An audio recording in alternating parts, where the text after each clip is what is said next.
आज के हमारे एपिसोड की स्टार्टिंग वहीं से होती है जहां से हमारा पिछला एपिसोड खत्म हुआ था। वो माउंट हुआ शेख कैल्डर कहता है कि मैं इस पावर को पाने के लिए अपना सब कुछ सेक्रीफाइस करने को तैयार हूँ, बस मुझे ये पावर चाहिए, चाहे उसके लिए मुझे कुछ भी क्यों ना करना पड़े। ये सुन के वुलिंग ग्रुप का लीडर कहता है बहुत अच्छे, तुमने काफी अच्छा डिसीजन लिया है, तुम्हें अपने इस डिसीजन के ऊपर कभी भी पछतावा नहीं होगा। और यहीं पे हमारा सीन शिफ्ट होता है, यून क्लैन के ब्लू हाउस का सीन दिखाया जाता है जहाँ पे सभी फैक्शन के लीडर इकट्ठा होते हैं। सिर्फ लीडर जिन्हों को छोड़ के उनकी कुर्सी वहाँ पे खाली होती है। जिनकी कुर्सी को खाली देख के सनवू क्लियर क्लाउड के लीडर से पूछता है कि लीडर जिन्हों कहाँ पे हैं। क्लियर क्लाउड के लीडर बताते हैं वो इन्फॉर्मरी गए हैं अपने आप को चेकअप कराने के लिए, अपने जख्म को हील करने के लिए। उनकी बॉडी के ऊपर जो जख्म थे वो काफी तेज से हील हो रहे हैं। ये देख के तो डॉक्टर भी काफी हैरान थे, उन्हें भी इस बात पे भरोसा नहीं हो रहा था कि किसी नॉर्मल इंसान के जख्म भी इतनी तेज से हील हो सकते हैं। डॉक्टर कह रहे थे कि ये मिरेकल है कि किसी नॉर्मल इंसान के जख्म इतनी तेज से हील हो। उनके इतने सालों के करियर के अंदर उन्होंने कभी भी इतनी तेज से जख्म हील होते हुए नहीं देखा है। इसकी वजह से वो काफी सरप्राइज थे। लेकिन लीडर जिन्हों की हालत अब पहले से काफी अच्छी है, उनके ऊपर अब कोई भी जान का खतरा नहीं है, इसलिए मुझे लगता है कि आपको उनके बारे में चिंता करने की जरूरत नहीं है, वो जल्दी से ठीक होकर वापस आ जाएंगे। ये सुन के सनवू कहता है ये सुन के मुझे काफी ज्यादा अच्छा लग रहा है और अपने मन के अंदर सोच रहा होता है देखने से लगता है कि मेरे व्हाइट विशेष टेक्निक ने उनके ऊपर काफी अच्छे से काम किया है, जिसकी वजह से उनके जख्म काफी तेज से हील हो रहे हैं। तभी व्हाइट क्लाउड के लीडर कहते हैं ये सब तो ठीक है क्लैन लीडर, लेकिन आखिरकार आपने हम सभी फैक्शन लीडर को यहाँ पे इतनी ज्यादा अर्जेंटली क्यों बुलाया। ये सुनकर सनवू अपने कपड़े के अंदर हाथ डालता है और फिर एक लेटर को बाहर निकालते हुए कहता है मुझे कुछ बोलने से पहले तुम सभी लोगों को ये देखना चाहिए। यही कहकर सनू उस लेटर को उस टेबल के ऊपर रख देता है और रखने के बाद सोचता है तुम सभी लोग इस लेटर को देखने के बाद जो चौंकने वाले हो। तभी हमें उस लेटर के बारे में बताया जाता है कि वो लेटर एक नोटिस होता है जो गवर्नमेंट कमीशन क्लैन ने निकाला होता है। उस नोटिस के अंदर लिखा हुआ होता है कि गवर्नमेंट के ऊपर काफी ज्यादा काम का प्रेशर होने की वजह से गवर्नमेंट ने ये सोचा है कि गवर्नमेंट कुछ कमीशन क्लैन को रिक्रूट करेगी ताकि वो कमीशन क्लैन जेंजिंग के अंदर उनके मिशन को पूरा कर सके और उनके ऊपर से थोड़ा काम का बोझ हल्का कर सके। और कोई भी कमीशन क्लैन इसमें हिस्सा ले सकता है, बस उन्हें इस नोटिस के अंदर लिखे हुए सातों कंडीशन को पूरा करना होगा। और जो कमीशन क्लैन इन सातों कंडीशन को फुलफिल करेगा उन सभी कमीशन क्लैन को गवर्नमेंट सुपरवाइजिंग पोजीशन के लिए सिलेक्ट करेगा। और 3 टाइप का गवर्नमेंट कमीशन है। और हाँ, एक और इम्पोर्टेंट बात, इस नोटिस के अंदर जितने भी सातों कंडीशन लिखे हुए हैं उन सभी कंडीशन को डेडलाइन खत्म होने से पहले सभी कमीशन क्लैन को पूरा करना होगा। और आगे कमीशन मिशन की इन्फॉर्मेशन सिर्फ उन्हीं क्लैन को दी जाएगी जो इन सारे कंडीशन को फुलफिल करेंगे। और ये नोटिस जेंजिंग के मिनिस्टर कोक हो सोक के द्वारा लिखा गया है। ये सब पढ़ने के बाद क्लियर क्लाउड के लीडर कहते हैं क्लैन लीडर आखिरकार वुलिंग ग्रुप ने इस चीज को अप्रूव कैसे कर दिया, क्योंकि जेंजिंग के अंदर तो उन्हीं का कंट्रोल है ना। अगर ऐसा होता है तो वहाँ से उनका कंट्रोल कम हो सकता है। और वैसे भी वुलिंग ग्रुप ने हमेशा गवर्नमेंट कमीशन क्लैन को मैनिपुलेट करके रखा था, अपने हिसाब से चलाया था। ये सुनकर सनवू सोचता इस चीज का मैंने पहले ही अंदाजा लगा लिया था कि ऐसा ही होने वाला है, क्योंकि आज से पहले जेंजिंग के अंदर जितने भी गवर्नमेंट के कमीशन मिशन होते थे उसे वुलिंग ग्रुप ही पूरा किया करता था। और इसकी वजह से सभी लोग वुलिंग ग्रुप को गवर्नमेंट कमीशन क्लैन के रिप्रेजेंटेटिव के तौर पे देखने लगे थे। इसकी वजह से जानबूझ के वुलिंग ग्रुप ने इस पोजीशन छोड़ दिया ताकि वो रॉक क्लैन को उस पोजीशन के ऊपर बैठा सके और उनके साथ मिलकर जेंजिंग का सबसे बड़ा कमीशन क्लैन बन सके। और जाहिर सी बात है वो सबसे बड़ा कमीशन क्लैन तो बन जाएंगे, लेकिन इसमें उनका नाम नहीं आएगा, वो पीछे से सब कुछ कंट्रोल करेंगे। सनवू ये सब सोच ही रहा होता है कि तभी व्हाइट क्लाउड के लीडर लेटर के अंदर कुछ देखते हैं, उस जगह उंगली रखते हुए कहते हैं कि सभी लोग यहाँ पे देखोगे यहाँ पे क्या लिखा हुआ है। ये सुनकर वो सभी लोग वहाँ पे देखते हैं। उस लेटर के एकदम आखिरी में कोने साइड पे लिखा हुआ होता है कि इस लेटर का डेडलाइन है अगले महीने और अप्लाई करने की कंडीशन ये है कि कमीशन क्लैन के अंदर उनके बजट से 3 गुना ज्यादा सोना होना चाहिए। और दूसरी कंडीशन ये है कि उनके क्लैन के अंदर 2 से ज्यादा ट्रांसेंडेंट लेवल के मार्शल आर्टिस्ट होने चाहिए। ये पढ़ने के बाद सभी फैक्शन लीडर निराश हो जाते हैं और वहीं पे ब्लू कपड़े वाले फैक्शन लीडर कहते हैं कि अभी हमारे पास हमारे बजट से 3 गुना ज्यादा सोना नहीं होगा हमारी ट्रेजरी के अंदर। क्लियर क्लाउड के लीडर कहते हैं क्लैन लीडर हमारे पास एक काफी अच्छा मौका है कि हम गवर्नमेंट कमीशन क्लैन के अंदर कम बैक कर सकते हैं, वापस जा सकते हैं। लेकिन अफसोस हम यहाँ पे एक सिंगल एप्लीकेशन कंडीशन को भी पूरा नहीं कर पा रहे हैं। ये सुनकर सनवू कहता है क्लियर क्लाउड के लीडर आपको चिंता करने की जरूरत नहीं है, डेडलाइन खत्म होने में अभी भी पूरे 1 महीने बाकी है, हमारे पास पूरे 1 महीने हैं। हम सभी लोग इस 1 महीने के दौरान अपनी सारी प्रॉब्लम्स को सॉल्व करेंगे, इन सारी कंडीशंस को फुलफिल करेंगे। यही कहने के साथ सनवू अपनी स्वॉर्ड को बाहर निकालता है और अपनी एनर्जी को रिलीज करता है। सनवू अपनी एनर्जी को जैसे रिलीज करता है वहाँ पे जितने भी फैक्शन लीडर होते हैं वो सभी लोग सनवू की एनर्जी को महसूस करके चौंक जाते हैं। और वहीं पे क्लियर क्लाउड के लीडर सनवू की एनर्जी को देख के कहते हैं क्या सच में क्लैन लीडर ने ट्रांसेंडेंट लेवल को रीच कर लिया है, वो ट्रांसेंडेंट लेवल पे पहुंच गए हैं। और वहीं पे सनवू सोच रहा होता है उन सभी कमीनों ने हमें 1 महीने का समय दिया है ना, इस 1 महीने के दौरान मैं उन सभी कमीनों को वो करके दिखाऊंगा जिसकी उन्होंने उम्मीद भी नहीं की होगी। मैं उन सभी कमीनों को ये पछताने पे मजबूर कर दूंगा कि आखिर उन्होंने हमें 1 महीने का समय दिया ही क्यों। सनवू ये सब सोच रहा होता है कि तभी दरवाजे के ऊपर नॉक होती है और बाहर से कोई कहता है कि रिपोर्टिंग क्लैन लीडर। ये सुन के सनवू कहता है जो भी बाहर है वो अंदर आ जाए। ये सुनकर वही एक हाथ वाला सोर्डमैन अंदर आता है है और सनवू से कहता है क्लैन लीडर आपने जो मुझे मिशन दिया था मैं उसे पूरा करके वापस आ गया और उसी की रिपोर्ट देने के लिए मैं यहाँ पे आया हूँ। ये सुन के सनवू उसके पास जाता है और उससे कहता है देखने से लगता है कि तुम्हारा सफर काफी अच्छा गया, तुमने अपने मिशन को काफी अच्छी तरह से कंप्लीट कर लिया। वो एक हाथ वाला स्वॉर्डमैन कहता है हाँ क्लैन लीडर आप बिल्कुल सही कह रहे हैं, मेरा मिशन काफी अच्छी तरह से कंप्लीट हो गया। इस पेपर के अंदर मिशन कंप्लीट होने की सारी इन्फॉर्मेशन है। ये सुनकर सनवू उस पेपर को लेते हुए कहता है तुम्हारा इसके लिए काफी ज्यादा शुक्रिया। फिर सनवू उस पेपर को खोलता है और मिशन के रिजल्ट को और उसकी सारी इन्फॉर्मेशन को पढ़ने लगता है और उसके साथ क्लियर क्लाउड के लीडर भी पढ़ रहे होते हैं। लेकिन तभी क्लियर क्लाउड के लीडर किसी चीज को पढ़ के काफी ज्यादा चौंक जाते हैं, जिसे देख के व्हाइट क्लाउड के लीडर उनसे पूछते हैं कि फादर क्या हुआ, आप इतने चौंक क्यों गए। सनवू उसे हंसते हुए बताता है क्योंकि हमारी फर्स्ट प्रॉब्लम सॉल्व हो चुकी है, इसकी वजह से क्लियर क्लाउड के लीडर इतना ज्यादा चौंक चुके हैं। और यहीं पे हमारा सीन शिफ्ट होता है। कुछ हफ्ते पहले उस जैनजिंग का सीन दिखाया जाता है जहाँ पे सनवू के कहे मुताबिक वो एक हाथ वाला स्वॉर्डमैन जैनजिंग आया हुआ होता है और वो अपने साथ काफी सारे कैरेज को भी लेके आया हुआ होता है और वो सारे कैरेज बिल्कुल खाली होते हैं। इतने सारे खाली कैरेज को देख के वहाँ पे लोगों की भीड़ लग जाती है। वो सभी लोग उस खाली कैरेज को देखते हुए कहने लगते हैं क्या ये यून क्लैन का कमीशन क्लैन नहीं है। लेकिन आखिरकार ये लोग अपने साथ इतने ज्यादा खाली कैरेज को लेके क्यों आए हैं, क्या ये लोग यहाँ से काफी सारा सामान खरीदने वाले हैं। और वहीं पे हमें एक हाथ वाले स्वॉर्डमैन को दिखाया जाता है जो वहाँ से जाते हुए सनवू की बातें याद कर रहा होता है कि आखिरकार सनवू ने उससे क्या कहा था।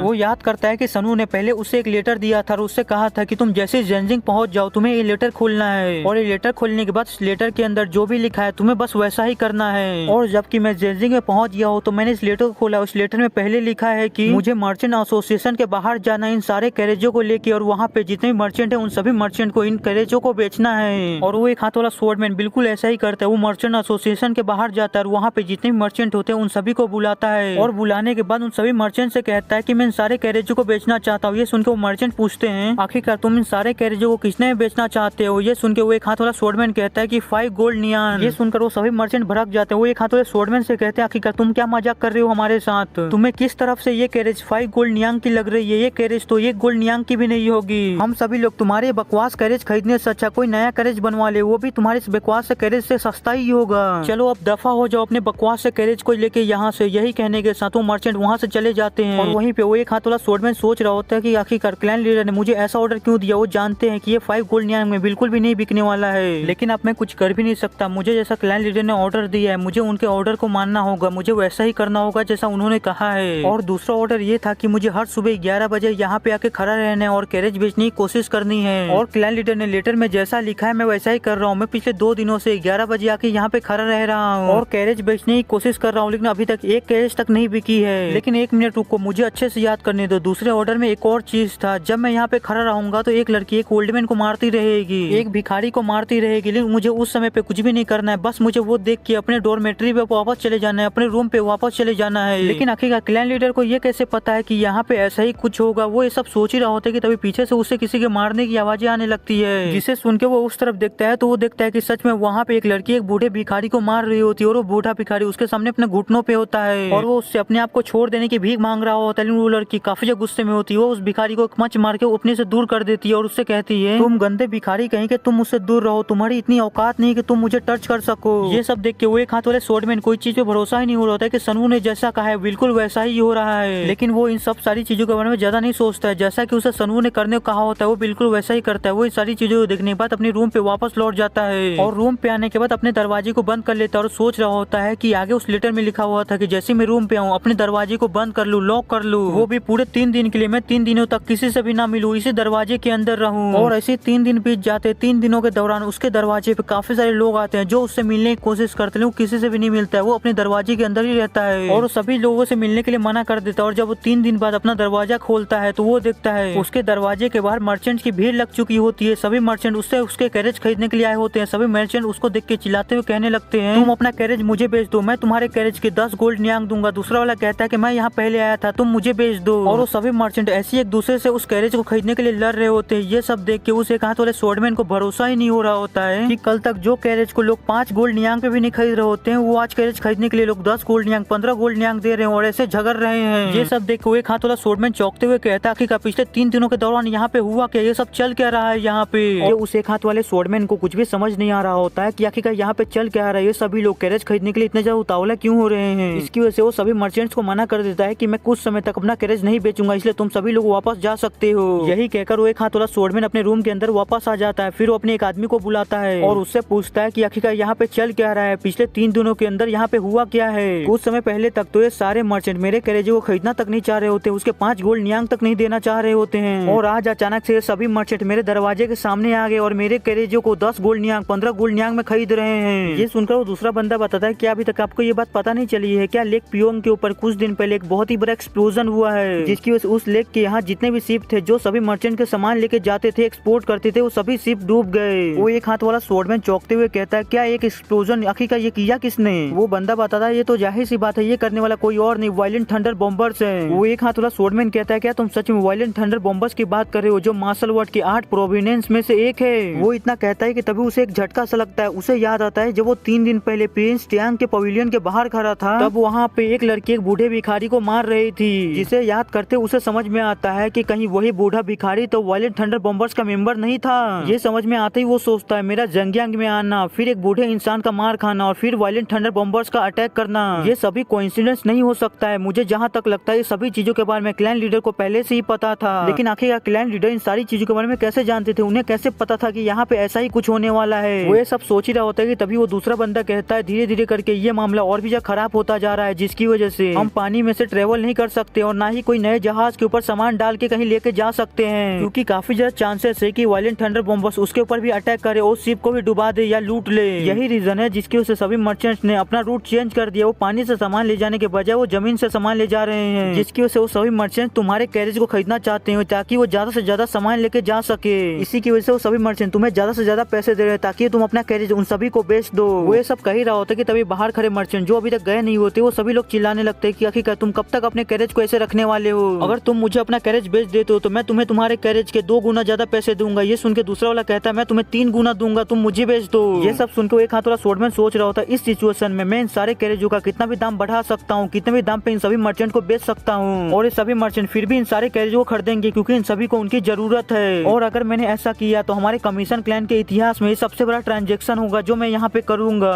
लेकिन मैं एक वॉरियर हूँ, मैं ऐसा नहीं कर सकता हूँ। एक वॉरियर कभी भी अपने मन में लालच को नहीं आने दे सकता है। जैसा कि मुझे क्लैन लीडर ने ऑर्डर दिया है मैं बिल्कुल वैसा ही करूंगा, उनके ऑर्डर के हिसाब से मैं सारी चीजों को करूंगा। यही कहने के साथ वो फिर से उसी पेपर को निकालता है जिसमें सनवू ने ऑर्डर लिखे होते और निकालने के बाद उस पेपर में पढ़ रहा होता है। सनवू का तीसरा ऑर्डर ये होता है कि हेवनली फ्लावर मर्चेंट एसोसिएशन के हेंग जा पियोंग को ढूंढना है और इन सारे कैरेजों को उसे बेच देना है। ये सुनकर वो एक हाथ वाला स्वॉर्डमैन बिल्कुल ऐसा ही करता है। वो गोल्डन बाल वाले बंदे के साथ मिलकर हेंग जा पियोंग को ढूंढता है और उसके पास जाकर उससे कहता है मैं इन सारे कैरेजों को तुम्हें बेचना चाहता हूँ। ये सुनकर तो हेंग जा पियोंग के होश ही उड़ जाते। वो चौंकते हुए कहता है कि आप सच में हमारे हेवनली फ्लावर एसोसिएशन को इन सारे कैरेजों को बेचना चाहते हैं? वो गोल्डन बाल वाला बंदा कहता है हाँ तुम बिल्कुल सही सुन रहे हो, हम इन सारे कैरेजों को तुम्हें बेचना चाहते हैं। ये सुनकर हेंग जा पियोंग कहता अगर मैं सच कहूँ तो मैं एक कैरेज के 5 गोल्ड नियांग से ज्यादा नहीं दे पाऊंगा। वो एक हाथ वाला स्वॉर्डमैन बोलता है ये ठीक है, वैसे भी इन सारे कैरेजों का असली प्राइस 5 गोल्ड नियांग ही था, इसकी वजह से हमें तुम्हारा ऑफर मंजूर है, तुम 5 गोल्ड नियांग एक कैरेज के दे सकते हो। ये सुनकर हेंग जा पियोंग काफी ज्यादा खुश हो जाता है। वो एक हाथ वाले स्वॉर्डमैन को ग्रीट करते हुए कहता है आपका बहुत बहुत शुक्रिया, आपने मेरे ऊपर एक बहुत ही बड़ा एहसान किया है, मैं आपके इस एहसान को कभी भी नहीं भूलूंगा। वो एक हाथ वाला स्वॉर्डमैन बोलता है तुम्हें ऐसा करने की जरूरत नहीं है, मैं तो बस अपने ऑर्डर को फॉलो कर रहा हूँ जो मुझे मेरे क्लैन लीडर ने दिया है। हेंग जा पियोंग कहता अगर ऐसा है तो आपके क्लैन लीडर जब भी ज़ेंगजिंग आए तो उन्हें कहिएगा हमारे हेवनली फ्लावर एसोसिएशन में जरूर विजिट करने के लिए आए, इससे हमें काफी ज्यादा खुशी मिलेगी। यही कहने के साथ वो सारे कैरेजों के पैसे को मंगवा देता है। वो होते पूरे 200 गोल्ड नियांग।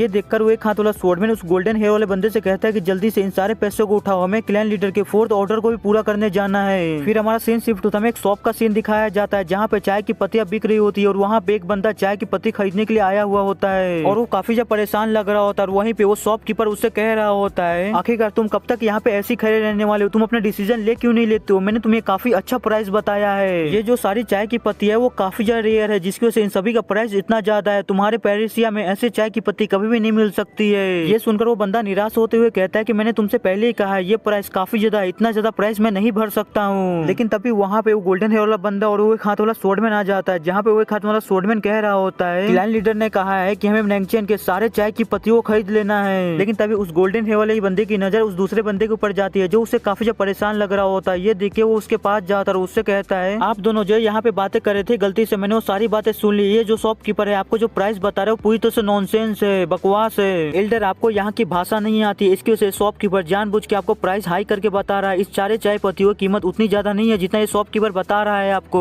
लकीली मुझे फारसियन बोलनी आती है, इसकी वजह से मैं आपकी मदद करता हूँ इन सारी चाय पत्तियों को खरीदने में। वो शॉपकीपर ये जैसे ही देखता है कि उसकी चालाकी पकड़ी गई है वो काफी ज्यादा घबरा जाता है। वो घबराते हुए कहता है ये तो बस एक गलतफहमी थी, ये बूढ़ा इंसान फारसियन में बात कर रहा था, इसकी वजह से हम दोनों के बीच बीच में मिसअंडरस्टैंडिंग होगी प्राइस को लेके। ये देख के वो बूढ़ा इंसान हंसने लगता है। फिर वो गोल्डन हेयर वाले बंदे को थैंक यू बोलता है उसकी मदद करने के लिए। ये सुन के वो गोल्डन हेयर वाला बंदा कहता है आपको ऐसा करने की जरूरत नहीं है। आगे वो बूढ़ा इंसान कहता है मैं जब से यहाँ पे आया हूँ तब से तुम ही पहले हो जिसको फारसिया आती है और तुम ही इकलौते हो यहाँ पे जिसके साथ मैं अच्छे से कम्युनिकेट कर पा रहा हूँ। आखिरकार तुम्हारा नाम क्या है? ये सुन के वो गोल्डन हेयर वाला बंदा कहता है मेरा नाम जू डाइल है। लेकिन आखिरकार एल्डर आपका नाम क्या है? ये सुन के वो बूढ़ा इंसान कहता है मुझे माहब जी कहते हैं। वो दोनों एक दूसरे से ऐसी बात कर रहे होते कि तभी वो हाथ वाला स्वॉर्डमैन दूर से उन दोनों को ऐसे बात करते हुए देख रहा होता है और सोच रहा होता है ये काफी ज्यादा अच्छा है। अब समय है हमारे 4th ऑर्डर को कंप्लीट करने का। और यहीं पे हमारा सीन चेंज होता है। हमारा सीन फिर से प्रेजेंट में आ जाता है और हमें ब्लू हाउस का सीन दिखाया जाता है जहाँ पे क्लियर क्लाउड के लीडर मिशन की डिटेल को पढ़ रहे होते हैं और पढ़ते हुए काफी हैरान हो रहे होते हैं क्योंकि वहाँ पे लिखा हुआ होता है कि उन्हें टोटल 400 गोल्ड नियांग का प्रॉफिट हुआ है। पहले उन्हें 200 गोल्ड नियांग मिला था कैरेजो को बेच के जिसका उन्होंने चाय पत्ती खरीद लिया था। फिर उन चाय पत्तियों को एक फार्सियन मर्चेंट को बेच दिया जिसकी वजह से उन्हें 400 गोल्ड नियांग का प्रॉफिट हुआ। ये देख के क्लियर क्लाउड के लीडर काफी खुश हो जाते। वो हंसते हुए कहते इतना सारा पैसा कहीं मैं सपना तो नहीं दिख रहा हूँ, हमने एक ही मिशन के ऊपर इतना सारा पैसा कमा लिया। उनका बेटा कहता है गवर्नमेंट नोटिस के अंदर था कि हमारे कमीशन क्लैन के बजट से 3 गुना ज्यादा सोना होना चाहिए ट्रेजरी के अंदर हमारे, लेकिन अभी इसके बाद हमारे पास उससे 1 गुना ज्यादा ही हो गया है। फिर वो सनवू से कहता है क्लैन लीडर आप सच में काफी अमेजिंग है। ये सुन के सनवू कहता है इस चीज के लिए तुम्हें सिर्फ मुझे थैंक यू नहीं कहना चाहिए बल्कि सभी लोगों ने मिलकर काफी ज्यादा हार्डवर्क किया है और खास करके एल्डर गोक वो हमारी वजह से काफी बड़े मुसीबत में आ गए थे। ये सुन के एल्डर गोक कहते हैं ये सब तो कुछ भी नहीं था क्लैन लीडर, मैं आपका तो काफी बड़ा शुक्रगुजार हूँ। यही कहने के साथ वो काफी ज्यादा हंस भी रहे होते हैं। ये सुनकर सनवू उनके पास जाता है और उनसे कहता है मुझे पता है आप मेरी वजह से हाल फिलहाल में काफी ज्यादा परेशान रहे हैं, लेकिन अब आपको किसी भी चीज की चिंता करने की जरूरत नहीं है। जैसा कि आप पहले हमारे क्लैन की ट्रेजरी को मैनेज किया करते थे बस आपको अब वही करना है और किसी भी चीज की चिंता नहीं करनी है। ये सुन के एल्डर गोक कहता है ठीक है क्लैन लीडर। यही कहने के साथ सनवू अपने मन के अंदर सोचता है अगर मुझे अपने कमीशन क्लैन को यहाँ का सबसे बड़ा कमीशन क्लैन बनाना है तो मुझे किसी भी तरह गवर्नमेंट के 3 कमीशन मिशन में से एक कमीशन मिशन को पाना होगा। अगर हम ऐसा करने में कामयाब हो गए तो हम जियांगजिंग के सबसे बड़े कमीशन क्लैन को पार करके आगे बढ़ जाएंगे और फिर उसके बाद जियांगजिंग की सबसे बड़ी कमीशन क्लैन बनने की शुरुआत होगी। यही सोचकर वो फिर सभी लोगों से कहता अरे हाँ मैं इसके बारे में तुम सभी को बताना तो भूल ही गया। हमारा कमीशन क्लैन टियानमू माउंटेन्स के सारे रूट्स को सारे रास्तों को आराम से यूज कर सकता है वो भी फ्रीली, और इसका वादा टियानमू माउंटेन के हेड आउट लीडर ने मुझसे किया है। इसलिए अगली बार तुम किसी मिशन को कंप्लीट करने जाओ और तुम रास्ते को चुनो तो तुम ये भी याद रखना कि तुम टियानमू माउंटेन के रास्तों को भी इस्तेमाल कर सकते हो। तो चलो जबकि मैंने तुम सभी लोगों को सब कुछ बता दिया तो मैं यहाँ से जाता हूँ, तुम लोग सब हार्ड वर्क करना। लेकिन वहाँ पे तो उन तीनों को कुछ भी समझ नहीं आ रहा होता है कि आखिरकार सनवू ने अभी क्या कहा। उन तीनों सनवू से पूछे होते क्लैन लीडर आपके कहने का मतलब क्या है? आखिरकार आपके कहने का मतलब क्या था कि हम टियानमू माउंटेन के रास्तों का भी इस्तेमाल कर सकते हैं, प्लीज हमें समझा के तो जाइए। लेकिन सनवू उनमें से किसी की बात पे ध्यान दिए बिना वहाँ से चला जाता है। फिर यहीं पे हमारा सीन चेंज होता है, हमें रात का कहीं और का सीन दिखाया जाता है जहाँ पे सनवू एक जंगल के अंदर आया हुआ होता है और आने के बाद कह रहा होता है फाइनली मैं यहाँ पे पहुंच ही गया, अब यहाँ पे मैं उस चीज की शुरुआत कर सकता हूँ। उस पूरे जंगल के अंदर काफी ज्यादा डेंस पॉइजनस फॉग फैला हुआ होता है जिसे देख के सनवू कहता है जब मैं यहाँ पिछली बार आया था उस समय के मुकाबले ये फॉग और भी ज्यादा खतरनाक हो गया, इसके अंदर पॉइजन की मात्रा और भी ज्यादा बढ़ चुकी है। अगर मेरी जगह कोई नॉर्मल इंसान होता या नॉर्मल मार्शल आर्टिस्ट होता तो अभी तक वो मारा गया होता इस फॉग की वजह से। कोई भी नॉर्मल मार्शल आर्टिस्ट या नॉर्मल इंसान ये देख के नहीं बता सकता है कि ये फॉग पॉइजनस है और कितना ज्यादा खतरनाक है। मैं इन सारी चीजों का पता इसलिए लगा पा रहा हूँ क्योंकि मैंने अपनी पावर को और अपने लेवल को काफी ज्यादा हाई कर दिया है। मैं अभी एक ट्रांसेंडेंट लेवल का मार्शल आर्टिस्ट हूँ जिसकी वजह से मैं इन सारी चीजों को डिटेक्ट कर पा रहा हूँ। अगर अभी मैं एक ट्रांसेंडेंट लेवल का मार्शल आर्टिस्ट नहीं होता तो मेरे लिए भी इन सारी चीजों को डिटेक्ट करना काफी ज्यादा मुश्किल होता। और साथ ही साथ यहाँ पे जो ब्लड मिस्ट फॉर्मेशन को लगाया गया है उसे इस तरह लगाया गया है ताकि यहाँ पे जितना ज्यादा पावरफुल मार्शल आर्टिस्ट आए उसके लिए ये ब्लड मिस्ट फॉर्मेशन उतना ही ज्यादा खतरनाक हो, उसके ऊपर ब्लड मिस्ट फॉर्मेशन का उतना ही ज्यादा असर हो। लेकिन इसका मेरे ऊपर कोई भी असर नहीं होने वाला है क्योंकि मैं ब्लड मिस्ट फॉर्मेशन की पावर को ऑब्जर्व कर लूंगा। यहाँ पे जितनी भी डेथ की है उन सभी डेथ की पॉइजनस की को ऑब्जर्व कर लूंगा। यही कहने के साथ सनवू अपने चारों तरफ की डेथ की पॉइजनस की को ऑब्जर्व करना चालू कर देता है जिसकी वजह से सनवू के आजू बाजू जितनी भी पॉइजनस डेथ की है वो सभी सनवू के अंदर ऑब्जर्व होने लगती है और वहाँ से गायब होने लगती है। ये देखकर सनवू और भी ज्यादा जंगल के अंदर जाने लगता है और जाते हुए सोच रहा होता है मैंने अभी तक जितनी भी अपनी इनर की को इकट्ठा किया था वो इतनी सारी फाइट करने के बाद एग्जॉस्ट हो चुकी है, खत्म हो चुकी है। क्योंकि मैं जितने भी अनडेड को समन करता हूँ उन सभी को समन करने के लिए मेरे को काफी ज्यादा की का यूज करना पड़ता है और जैसे जैसे मेरी अनडेड की आर्मी बढ़ती जा रही है मुझे की के उतना ही ज्यादा यूज करना पड़ रहा है। और एक नेक्रोमेंसर के लिए सबसे बड़ी उसकी पावर होती है उसकी स्केलेटन आर्मी। मेरी जितनी बड़ी स्केलेटन आर्मी होगी मैं उतना ही ज्यादा पावरफुल होऊंगा और मुझे मेरी स्केलेटन आर्मी को बढ़ाने के लिए मुझे अपनी की को बढ़ाना होगा, मुझे अपनी की को और भी ज्यादा ताकतवर करना होगा ताकि मैं और भी ज्यादा स्केलेटन को समन करने में कैपेबल हो पाऊँ और मुझे किसी भी कीमत पे जितनी जल्दी हो सके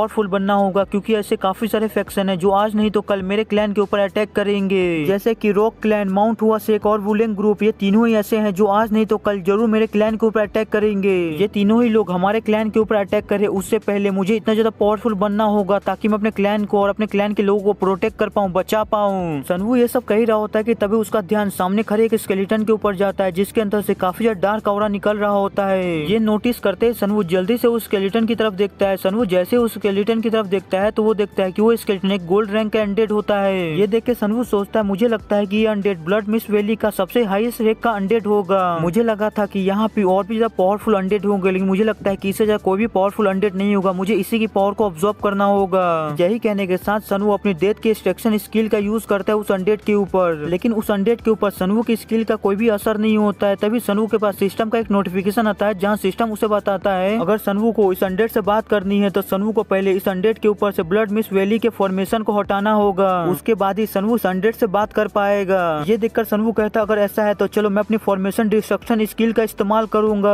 आप सभी लोगों को इस स्किल के बारे में याद ना हो तो मैं बता दूं, सनवू को ये स्किल दुनिया के सबसे बड़े फॉर्मेशन मास्टर ने दी होती है, जिसकी मदद से सनवू दुनिया के किसी भी फॉर्मेशन को तोड़ सकता है। सनवू अपनी इस स्किल को जैसे एक्टिवेट करता है सनवू के पास नोटिफिकेशन आना चालू हो जाती है कि सनवू ने एक अनजान से फॉर्मेशन को ढूंढा है और उसने उस फॉर्मेशन को तोड़ना चालू कर दिया है। ये देखते ही सनवू अपनी आंखें खोल लेता है। सनवू जैसे अपनी आंखें खोलता है तो अपने चारों तरफ देखता है, उसके चारों तरफ जितने भी पॉइजनस की होती है वो सभी वहाँ से गायब होना चालू हो जाती है, जिसे देख के सनवू सोचता है आखिरकार मेरे चारों तरफ की पॉइजनस की कहाँ से अचानक गायब होने लगी है। तभी उसके पास फिर से नोटिफिकेशन आता है जहाँ उसे बताया जाता है फॉर्मेशन के वीक पॉइंट को पहचानना चालू हो चुका है। आगे सिस्टम उसे बताता है इस फॉर्मेशन को बने काफी लंबा समय हो चुका है, जिसकी वजह से ये फॉर्मेशन काफी ज्यादा वीक हो चुका है, जिसकी वजह से इस फॉर्मेशन को बड़े ही आराम से तोड़ा जा रहा है और बस कुछ ही पलों में ये फॉर्मेशन टूट जाता है, जिसकी वजह से सनवू के पास नोटिफिकेशन आता है कि इस फॉर्मेशन को तोड़ दिया गया है और इस अननोन फॉर्मेशन की जो पहचान थी उसे भी सक्सेसफुली पता लगा लिया गया है। ये जो फॉर्मेशन है वो blood mist heavenly net formation है। ये देखकर सनवू कहता है क्या ब्लड मिस्ट वैली के अंदर भी कोई फॉर्मेशन को लगाया गया था? मुझे तो इसके बारे में कुछ भी पता ही नहीं था। The blood mist heavenly net formation, इस फॉर्मेशन के बारे में मैंने कभी भी नहीं सुना आज से पहले। जब मैं दूसरी दुनिया में था तब भी मैंने the blood mist heavenly net formation के बारे में कुछ भी नहीं सुना था। द ऑर्डर से क्योटिक से डिमोनिक से यहाँ तक कि ब्लड से इन सभी के अंदर मैंने कभी भी इस फॉर्मेशन के बारे में कुछ भी जिक्र नहीं सुना। अगर मैं इस मिस्टीरियस फॉर्मेशन को तोड़ने में कामयाब हो गया तो इसका मतलब तो यही होगा कि मैं अपनी इस स्किल के साथ किसी भी फॉर्मेशन को तोड़ सकता हूँ। इस दुनिया में जितनी भी फॉर्मेशन है उन सारी फॉर्मेशन को तोड़ सकता हूँ, जैसा कि दुनिया के सबसे बड़े फॉर्मेशन मास्टर मैंग सेन जान ने मुझसे कहा था। सनवू ये सब कह रहा होता है कि तभी सनवू के पास सिस्टम की तरफ से नोटिफिकेशन आता है जहाँ उसे बताया जाता है सनवू ने फॉर्मेशन डिस्ट्रक्शन के एक हिडन इफेक्ट को एक्टिवेट कर लिया है, जिसकी वजह से सनवू को एक एडिशनल इफेक्ट मिलता है जिसका नाम होता है फॉर्मेशन रिकंस्ट्रक्शन। और ब्लड में हेवनली नेट फॉर्मेशन जो है उसे रिकंस्ट्रक्शन फॉर्मेशन में ऐड कर लिया गया है। ये सब देखने के बाद सनवू सरप्राइज होते हुए कहता है ये फॉर्मेशन डिस्ट्रक्शन स्किल क्या फॉर्मेशन को सिर्फ नहीं तोड़ती है बल्कि और भी कुछ करती है? मुझे तो लगा था ये फॉर्मेशन डिस्ट्रक्शन स्किल सिर्फ फॉर्मेशन को तोड़ती है, मुझे लगा नहीं था कि ये फॉर्मेशन को बनाती भी है। यही कहकर सनवू उस स्किल की इन्फॉर्मेशन को देखता है जहाँ उसे बताया जाता है फॉर्मेशन डिस्ट्रक्शन स्किल इसका ग्रेड डबल एस रैंक का है और सनवू इस स्किल की मदद से किसी भी फॉर्मेशन को हटा सकता है। जैसा कि आप सभी लोगों को पता ही है और इसका एडिशनल इफेक्ट ये होता है सनवू किसी भी डिस्ट्रॉय फॉर्मेशन को अपनी फॉर्मेशन रिकंस्ट्रक्शन में ऐड करके उसे रिस्टोर करके उसे इस्तेमाल कर सकता है। ये देखने के बाद सनवू कहता है क्या बात है, मैं सिर्फ फॉर्मेशन को डिस्ट्रॉय ही नहीं कर सकता बल्कि डिस्ट्रॉय फॉर्मेशन को इस्तेमाल भी कर सकता हूँ। ये तो सच में मेरे लिए काफी ज्यादा अच्छा हो गया। चलो अब मुझे एक बार इस फॉर्मेशन के ऊपर भी नजर डाल लेनी चाहिए। और यहीं पे हमारा कहानी सुनाने वाला आता है जो हमें blood mist heavenly net formation के बारे में बताता है। 200 साल पहले मुरीम यूनियन ने 3 सबसे पावरफुल फॉर्मेशन को मर्ज करके एक बहुत ही ज्यादा पावरफुल फॉर्मेशन बनाया था और वो जो 3 सबसे पावरफुल फॉर्मेशन को इस्तेमाल किया गया था सबसे पावरफुल फॉर्मेशन बनाने के लिए, उसमें से पहला फॉर्मेशन था 108 अरहट फॉर्मेशन जो था शाओलिन टेम्पल से, दूसरा ब्लैक हेवनली टीआईजी फॉर्मेशन वुडेंग शेक से और तीसरा और आखिरी ब्लू स्काई बाउंडलेस फॉर्मेशन नैंगेंग क्लैन से। इन तीनों फॉर्मेशन को जब मिलाया गया तो उससे एक बहुत ही ज्यादा पावरफुल फॉर्मेशन बना जिसका नाम डिमोनिक हेवनली नेट फॉर्मेशन था। लेकिन तभी एक प्रॉब्लम हो गई, डिमोनिक शेक का भी सबसे ज्यादा पावरफुल फॉर्मेशन इस फॉर्मेशन के साथ मर्ज हो गया जो कि था 9th हेवनली बाउंडलेस फॉर्मेशन। ये फॉर्मेशन जैसे इस पावरफुल फॉर्मेशन के साथ मर्ज हुआ वो फॉर्मेशन पूरी तरह से चेंज हो गया और एक नया फॉर्मेशन बन गया जिसके बारे में किसी को भी नहीं पता था। उस फॉर्मेशन के अंदर मुरीम यूनियन के और डिमोनिक शेक के दोनों के एसेंस थे जिसकी वजह से वो फॉर्मेशन को समझना काफी ज्यादा मुश्किल हो गया था और उस फॉर्मेशन को तब तक नहीं हटाया जा सकता था जब तक दोनों ही पार्टी को एक दूसरे फॉर्मेशन के बारे में अच्छे से न पता हो। लेकिन दोनों ही फैक्शन एक एक दूसरे से अपोजिट है, जिसकी वजह से ये फॉर्मेशन और भी ज्यादा खराब होता गया। और ये फॉर्मेशन जब एक बार एक्टिवेट हो जाता था तो इसके अंदर से काफी ज्यादा डेंस फॉग निकलता था, जिसकी वजह से चारों तरफ देखना और आगे बढ़ना काफी ज्यादा मुश्किल हो जाता था।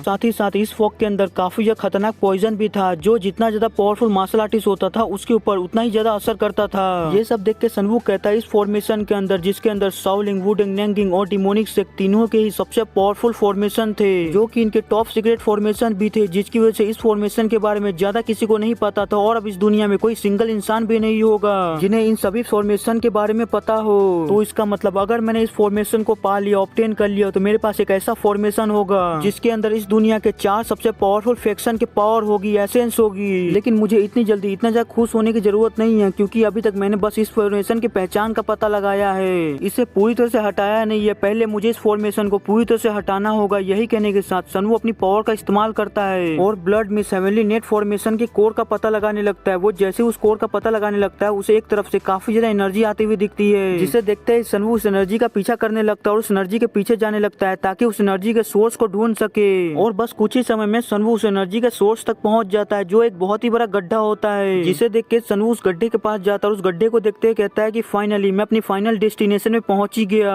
सारे पावरफुल अनडेड्स की जगह तभी हमें दिखाया जाता है उस गड्ढे के अंदर से काफी ज्यादा ईविल ऑरा निकल रहा होता है, जिसे देख के सनवू कहता है एक बी रैंक का नेक्रोमेंसर एक जेनिथ लेवल के वॉरियर स्केलेटन को समन कर सकता है, उसे काबू कर सकता है। और एक ए रैंक का नेक्रोमेंसर एक ट्रांसेंडेंट लेवल के स्केलेटन को समन कर सकता है, उसे काबू कर सकता है। और मैं अभी एक एस रैंक का नेक्रोमेंसर हूँ, इसका मतलब कम से कम एक असेंडेंट लेवल के वॉरियर को स्केलेटन को समन तो कर ही सकता हूँ। इस बड़े से गड्ढे के अंदर मुझे 4 असेंडेंट लेवल के स्केलेटन की एनर्जी महसूस हो रही है। आखिरकार इन चारों असेंडेंट लेवल के स्केलेटन में से मुझे सबसे पहले किससे शुरुआत करनी चाहिए, तभी सनवू एक स्केलेटन को चूज कर लेता है, जिसके ऊपर सनवू अपनी डेथ की एक्सट्रैक्शन स्किल का इस्तेमाल करता है और उसे अपने कंट्रोल में लाने की कोशिश करता है। और सनवू जैसे ही ऐसा करता है, सनवू के पास सिस्टम की तरफ से वार्निंग आने लगती है, जहाँ सिस्टम उसे बताता है तुमने अनडेड के आराम करने में दखल अंदाजी की है, जिसकी वजह से अनडेड तुम पे काफी ज्यादा गुस्सा है। अचानक से इस वार्निंग को देख के सनवू चौंक जाता है। वो कहता है कि क्या ये क्या चीज है। तभी सनवू के पास सिस्टम की तरफ से दूसरी वार्निंग आती है, जहाँ सिस्टम उसे बताता है कि अनडेड ने तुम्हें अपना दुश्मन मान लिया है, जिसकी वजह से वो अपना काफी ज्यादा खतरनाक गुस्सा तुम्हारी तरफ रिलीज कर रहा है। लेकिन तभी वो अनडेड सनवू की पावर को ऑब्जर्व करने लगता है और अपने आप को पावरफुल बनाने लगता है, जिसे देखते ही सिस्टम सनवू को वार्निंग देने लगता है अनडेड तुम्हारी पावर को ऑब्जर्व कर रहा है। अनडेड ने तुम्हारी पावर को ऑब्जर्व करके खुद को रिवाइव कर लिया, वे स्केलेटन कमांडर के रूप में। तभी हमें उस स्केलेटन कमांडर का एक झलक दिखाया जाता है, जो काफी ज्यादा खतरनाक होता है। उसके अंदर से काफी ज्यादा पावरफुल एनर्जी निकल रही होती है। आगे वो स्केलेटन कमांडर अपनी पावर का इस्तेमाल करके उस बड़े से गड्ढे से बाहर निकलने लगता है और पूरी तरह से बाहर निकल जाता है उसके। और उसके बाहर निकलते ही हमें उसका फुल लुक दिखाया जाता है, जो सच में काफी ज्यादा खतरनाक लग रहा होता है। और देखकर तो सनवू भी काफी ज्यादा चौंका हुआ होता है, उसे भी समझ में नहीं आ रहा होता है कि आखिरकार ये स्केलेटन कमांडर इस बड़े से गड्ढे से बाहर कैसे आ गया। लेकिन तभी वो स्केलेटन कमांडर, जो सनवू के डिस्टर्ब करने की वजह से काफी ज्यादा गुस्सा हो गया होता है, वो अपने हाथ को पीछे करते और अपनी पावर को रिलीज करते हुए अपने हाथ में अपने वेपन स्पेयर को बाहर निकाल लेता है, जो स्पेयर पूरी तरह से हड्डियों से बना हुआ होता है। और अपने स्पेयर को बाहर निकालने के बाद वो स्केलेटन कमांडर सनवू की तरफ काफी ज्यादा किलिंग इंटेंट दिखाने लगता है, जिसे महसूस करके सनवू भी चौंक जाता है। लेकिन तभी वो स्केलेटन कमांडर सनवू की तरफ अपने वेपन को लेकर काफी तेजी से अटैक करने के लिए जाने लगता है, जिसे देख के सनवू भी फाइट के लिए तैयार हो जाता है और अपने सामने एक शील्ड को बना लेता है, जिसके ऊपर स्केलेटन कमांडर जब अटैक करता है तो सनवू अपने शील्ड की मदद से उस अटैक को ब्लॉक कर लेता है। ये देखकर वो स्केलेटन कमांडर भी अपने स्पेयर के अटैक को और भी ज्यादा तेज कर देता है, जिसकी वजह से जब वो स्केलेटन कमांडर अपने स्पेयर से अटैक कर रहा होता है तो उसके स्पेयर के आफ्टर इमेज बन रहे होते हैं, जिसकी वजह से वो स्केलेटन कमांडर के अटैक को डॉज करने में सनवू को भी काफी ज्यादा प्रॉब्लम हो रही होती है। सनवू बड़ी मुश्किल से उसके अटैक को डॉज कर पा रहा होता है और अपने मन के अंदर सोच रहा होता है इस स्केलेटन कमांडर के अटैक सच में काफी ज्यादा पावरफुल और तेज है। इसके स्पेयर के जो स्किल्स है वो सच में लाजवाब है। मैंने आज से पहले जितने भी मार्शल आर्टिस्ट देखे थे जिनके पास स्पेयर के स्किल थे, उन सभी मार्शल आर्टिस्ट में से इस स्केलेटन कमांडर के स्पेयर के स्किल बिल्कुल एक अलग ही लेवल पे और साथ ही साथ इसके पास एक काफी ज्यादा हल्की बॉडी भी है, जिसकी वजह से ये बहुत ही आसानी से मूव कर पाता है और इसका स्पीड काफी ज्यादा तेज हो जाता है, जिसकी वजह से अपने स्पेयर के स्किल बड़ी आसानी से यूज कर पाता है। लेकिन ऐसे में बस स्केलेटन कमांडर के बारे में सोचता रहा और इसके अटैक से डॉज करता रहा तो मैं बिल्कुल भी इसे लड़ नहीं पाऊंगा और इससे हार जाऊंगा। अगर मुझे स्केलेटन कमांडर का सामना करना है तो मुझे अपनी स्वॉर्ड को बाहर निकालना ही होगा। यही कहने के साथ सनवू अपनी स्वॉर्ड को बाहर निकालता है और ऊपर की तरफ कूद के उस स्केलेटन कमांडर के ऊपर अटैक करता है, जिस अटैक को स्केलेटन कमांडर अपने स्पेयर की मदद से ब्लॉक कर लेता है। तभी वो दोनों हवा में ही एक दूसरे के सामने आ जाते हैं और सामने आते ही वो दोनों एक दूसरे को बहुत ही ज्यादा खतरनाक नजरों से घूरने लगते हैं। उन दोनों को देख के ऐसा लग रहा होता है कि वो दोनों अपनी नजरों से ही एक दूसरे को मार डालेंगे, लेकिन वो दोनों एक दूसरे को अपनी पावर की मदद से दूर धकेल देते हैं। थोड़ा सा दूर जाने के बाद वो दोनों फिर से अपनी पावर का इस्तेमाल करते हैं और काफी तेजी से फिर फिर से एक दूसरे की तरफ बढ़ते हैं और अपने स्वॉर्ड को और अपने भाले को आपस में टकराते हैं। लेकिन जैसे उन दोनों के अटैक एक दूसरे से टकराते हैं, वहाँ पे काफी ज्यादा एनर्जी का प्रेशर रिलीज होता है, जिसकी वजह से सनवू काफी दूर तक धकला जाता है, काफी दूर तक पीछे हट जाता है। लेकिन वो किसी न किसी तरह खुद को संभाल लेता है और खुद को संभालते हुए सोच रहा होता है इस स्केलेटन कमांडर ने जो अपनी स्वॉर्ड में अभी इनर की का इस्तेमाल किया था वो काफी ज्यादा प्योर और पावरफुल थी।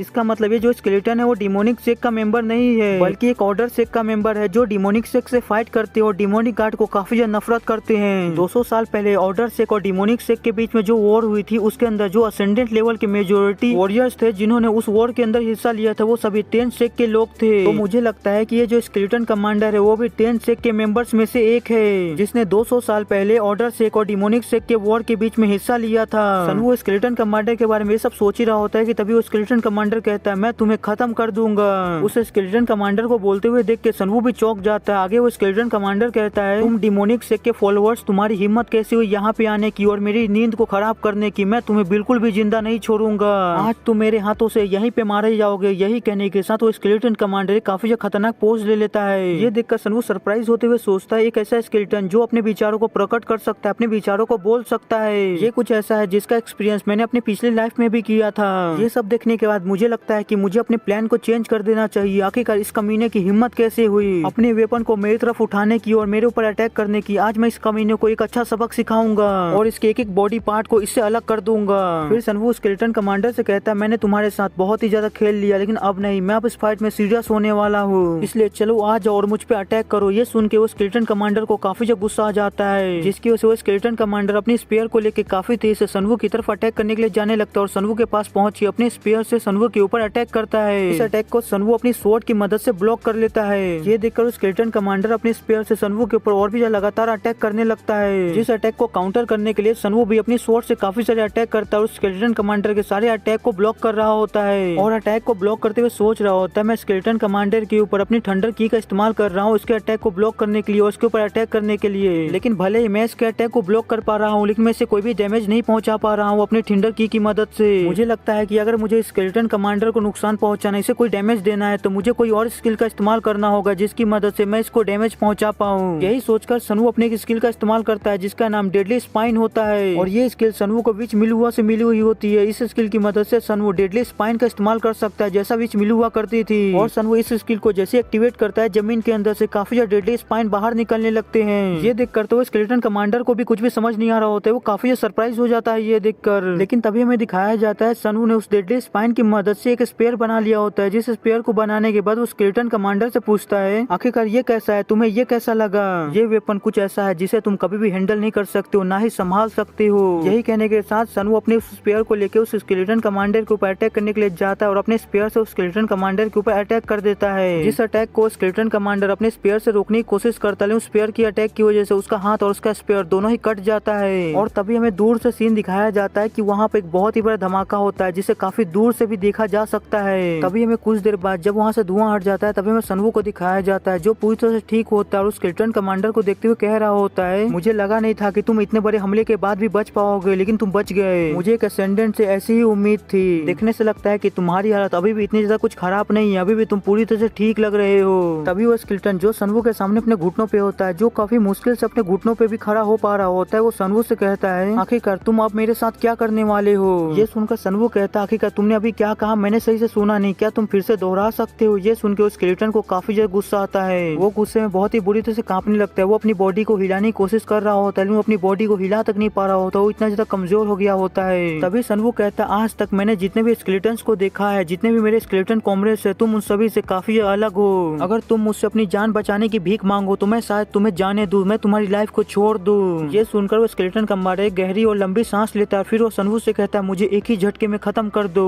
मैं किसी डिमोनिक सेक्ट के फॉलोअर से अपनी जान की भीख मांगने से अच्छा मर जाना पसंद करूंगा। सनवू कहता है वेल ये ऑप्शन भी इतना कुछ ज्यादा खास बुरा नहीं है, लेकिन मैं ऐसा बिल्कुल भी नहीं करने वाला हूँ क्योंकि दुर्भाग्य से मैं कोई डिमोनिक सेक्ट का फॉलोअर नहीं हूँ, ना उसका कोई पार्ट हूँ, और अगर मैंने तुम्हें मार भी डाला तो मुझे इससे कोई भी फायदा नहीं होने वाला है। इसकी वजह से मैं तुमसे कहना चाहता हूँ हेवनली गेल बेगर जोंग ली पियो, मेरी आर्मी का हिस्सा बन जाओ, मेरे समनिंग स्केलेटन का हिस्सा बन जाओ। यही कहने के साथ सनवू अपनी पावर को रिलीज करता है। सनवू के इस पावर को देख के वो स्केलेटन कमांडर कहता है ये पावर तो कुछ ऐसी पावर है जिसे मैंने आज से पहले कभी भी नहीं देखा, मैंने फर्स्ट टाइम इस पावर को देखा है। तभी सनवू के पास सिस्टम से नोटिफिकेशन आती है जहाँ सनवू को बताया बताया जाता है स्केलेटन कमांडर हेवनली गर्ल बेगर जोंग ली पियो वो तुम्हारे प्रति अपनी रिस्पेक्ट को जाहिर कर रहा है क्योंकि तुमने उसको unlimited body technique sky ladder को दिखाया है। और वहीं पे वो स्केलेटन कमांडर सोच रहा होता है ये एनर्जी तो वही फॉरबिडन एनर्जी है। तभी सनवू के पास सिस्टम की तरफ से एक और नोटिफिकेशन आता है जहाँ उसे बताया जाता है कि सनवू ने स्केलेटन को पकड़ने की कंडीशन को फुलफिल कर दिया है, जिसकी वजह से सनवू अब स्केलेटन को पकड़ सकता है, अपना समनिंग स्केलेटन बना सकता है। ये देखकर सनवू स्केलेटन कमांडर को अपना समनिंग स्केलेटन बनाने लगता है, जिसकी वजह से वो स्केलेटन वहाँ से धीरे धीरे करके गायब होने लगता है। और बस कुछ ही समय में वो स्केलेटन कमांडर सनवू का समनिंग स्केलेटन बन जाता है, जिसकी वजह से वो पूरी तरह से वहाँ से गायब हो जाता है। तभी सनवू के पास सिस्टम की तरफ से एक नोटिफिकेशन आता है जहाँ सिस्टम सनवू को बताता है स्केलेटन कमांडर तुम्हारे समनिंग स्केलेटन के लिस्ट में ऐड हो चुका है, अब तुम स्केलेटन को कभी भी बुला सकते हो अपनी मदद के लिए। इसे देख के सनवू कहता है फाइनली मेरा स्केलेटन कमांडर के साथ एक life long guaranteed slave contract बन चुका है, जिसकी वजह से अब स्केलेटन कमांडर मेरा एक गुलाम बन चुका है। जब मैं चाहूँ स्केलेटन कमांडर को बुला सकता हूँ और अपने लिए इस्तेमाल कर सकता हूँ। और इस स्लेव कॉन्ट्रैक्ट की वजह से स्केलेटन कमांडर मुझे कभी भी धोखा नहीं दे सकता है, चाहे कितना भी कोशिश कर ले, ये खुद ही क्यों न करना चाहे, ये कभी भी मुझे धोखा नहीं दे पाएगा, ये मेरे लिए काफी ज्यादा अच्छा हुआ। और यहीं पे हमारा सीन शिफ्ट होता है, यून क्लैन की इन्फॉर्मरी का सीन दिखाया जाता है जहाँ पे लीडर जिन्हू अभी भी बेहोश होते हैं और बिस्तर पे लेटे हुए होते हैं। तभी उनका आंख धीरे धीरे करके खुलने लगता है और उनकी आंखें जैसी पूरी तरह से खुलती है उन्हें पूरी तरह से होश आता है। वो जल्दी से उठ के बेड पे बैठ जाते हैं और चारों तरफ देखते हुए कहने लगते हैं आखिरकार ये कौन सी जगह है और मैं कहाँ पे हूँ। तभी उनके सीने में काफी ज्यादा दर्द होने लगता है, जिसकी वजह से वो अपना सीना पकड़ लेते हैं और दर्द से कहराने लगते हैं। फिर वो चारों तरफ देखते हुए सोच रहे होते हैं मेरे हिसाब से ये यून क्लैन का इन्फॉर्मरी होना चाहिए, लेकिन आखिरकार मैं यहाँ पे कब से हूँ। जो चीज मुझे आखिरी बार यहाँ पे आने से पहले याद थी वो ये थी कि मैंने माउंट हुआ शेख केल्डर से फाइट की थी और उससे बहुत ही बुरी से हार गया था।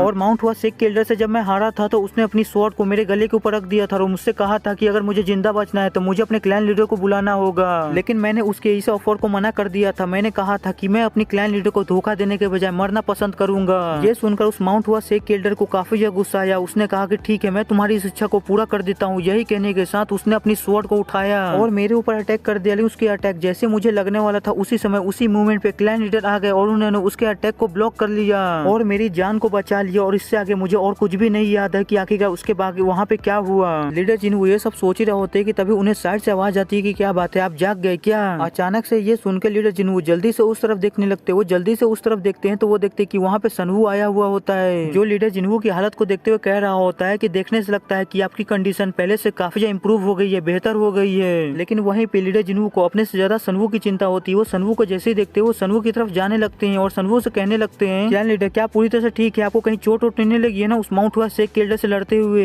ये सुनकर सनवू कहता है लीडर जिन्हों आपको इतना ज्यादा चिंता करने की जरूरत नहीं है, मुझे कोई भी इंजरी नहीं हुई है, मैं पूरी तरह से ठीक हूँ। क्या आपको सच में लगता है उसके जैसा कोई माउंट हुआ शेख का कमीना एल्डर मुझे चोट पहुंचा सकता है? उसके जैसा तो कोई मेरे सामने खड़े होने के भी लायक नहीं है। ये सुनकर लीडर जिन्हों शर्मिंदा होते हुए कहते हैं कि मुझे माफ कीजिए क्लैन लीडर, मेरी इस कमजोर और बेकार सी हालत का जिम्मेदार मैं खुद हूँ। मेरे पास कोई ऐसी स्किल्स नहीं थी जिसकी वजह से मैं उस माउंट हुआ शेख केल्डर से लड़ पाता, उसे हरा पाता, जिसकी वजह से मेरी ये हालत हो गई, मैं इतना ज्यादा कमजोर हो गया। ये सुनकर सनवू हंसते हुए कहता है हाँ तुम्हारी बात तो बिल्कुल सही है, हम इस बात को झूठला नहीं सकते थे कि तुम उस माउंट हुआ शेख केल्डर के पावर के सामने कुछ भी नहीं थे और ना ही तुम उस माउंट हुआ शेख केल्डर के पावरफुल स्किल्स का सामना कर पा रहे थे, ना उसे ब्लॉक कर पा रहे थे। ये सुनकर लीडर जिन्हों कोई भी जवाब नहीं दे पाते, वो बिल्कुल खामोश वैसे ही बैठे रहते। तभी सनवू आगे कहता है लेकिन ऐसा इसलिए नहीं हुआ क्योंकि तुम कमजोर हो या तुम्हारे पास कोई स्किल्स नहीं है, बल्कि तुम्हारे मार्शल आर्ट की वजह से ऐसा हुआ। तुम्हारा मार्शल आर्ट इतना ज्यादा पावरफुल नहीं था कि उस माउंट हुआ शेख केल्डर को हरा पाता। अगर तुम्हारे पास उसके जितने ही पावरफुल मार्शल आर्ट होते तो तुम उससे कभी भी नहीं हारते, तुम पक्का उसे हरा देते। और साथ ही साथ तुम्हारे ट्रांसेंडेंट लेवल पे भी ना पहुंचने का यही रीजन है कि तुम्हारे पास कोई पावरफुल मार्शल आर्ट नहीं है जिसकी मदद से तुम ट्रांसेंडेंट लेवल पे पहुंच पाओ। अगर तुम्हारे पास कोई पावरफुल मार्शल आर्ट दी जाए तो मैं पक्का कह सकता हूँ कि तुम उसकी मदद से ट्रांसेंडेंट लेवल पे जरूर ब्रेक थ्रू कर पाओगे। ये सुनकर लीडर जिन्हों कहते हैं क्लैन लीडर आप जो भी बोल रहे हैं मैं आपकी सारी बातों से सहमत हूँ, आप जो भी बोल रहे हो सब कुछ सही बोल रहे हैं। सनवू कहता है अगर तुम मेरी बातों से एग्री करते हो, सहमत हो तो तुम मेरे साथ चलो। ये सुनकर लीडर जिन्हों सनवू से पूछते हैं आखिरकार हमें जाना कहाँ है। सनवू कहता है वहीं पे जहाँ आपको सबसे ज्यादा जाने की जरूरत है। और यहीं पे हमारा सीन शिफ्ट होता है, सीधा थंडर क्लाउड हॉल का सीन दिखाया जाता है जहाँ पे लीडर जिन्हों और सनवू आया हुआ होता है और लीडर जिन्हों कह रहे होते हैं क्लैन लीडर आखिरकार हम यहाँ पे आए क्यों, आपने मुझे कुछ भी नहीं बताया, आप सीधे मुझे यहाँ पे लेके आ गए। ये सुनकर सनवू कहता है बात करना बंद करो, तुम सिर्फ मेरे साथ चलो।